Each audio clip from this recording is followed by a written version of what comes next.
प्रणाम सब गोटे के। हम मंजू मिश्रा आइ अहाँ सबके बीच एकटा राम बियाह गीत लऽ कऽ प्रस्तुत छी। कोशिश करै छी अहाँ सबके नीक लागत। जँ कनियो नीक लागत तऽ अपन आशीर्वाद देब, किछु त्रुटि भऽ जायत तऽ क्षमा कऽ देब। तऽ चलू सब गोटा सुनै जाओ।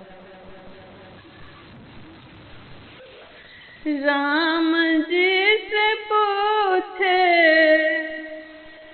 राम जी से पूछे जनकपुर के नारी, बता दे बबुआ लोग बादेत काहे गाड़ी, बता दे बबुआ लोग बादेत काहे गाड़ी, बता दे बबुआ। राम जी से पूछे जनकपुर के नारी, बता दे बबुआ लोग बादेत काहे गाड़ी, बता दे बबुआ लोग बादेत काहे गाड़ी, बता दे बबुआ। तोहरा से पूछूं ओ धनुषधारी, तोहरा से पूछूं ओ धनुषधारी, एक भाई गोर काहे, एक भाई गोर काहे, एक भाई कारी, बता दे बबुआ लोग बादेत काहे गाड़ी, बता दे बबुआ।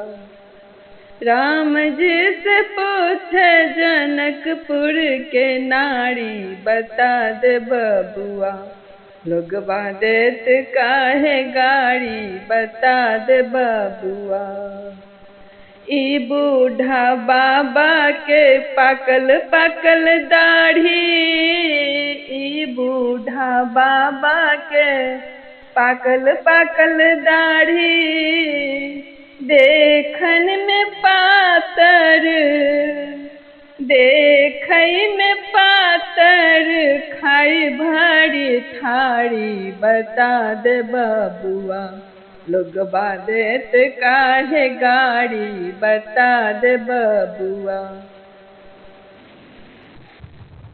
राम जी से पूछे जनकपुर के नारी, बता दे बबुआ लोग बादेत काहे गाड़ी, बता दे बबुआ लोग बादेत काहे गाड़ी, बता दे बबुआ।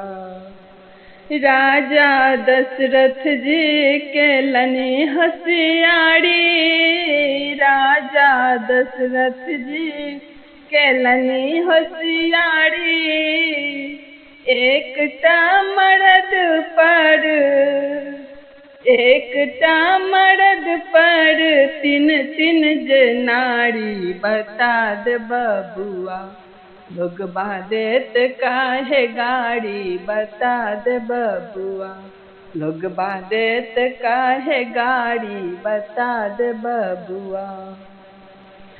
राम जी से पूछे जनकपुर के नारी, बता दे बबुआ लोग बादेत काहे गाड़ी, बता दे बबुआ लोग बादेत काहे गाड़ी, बता दे बबुआ।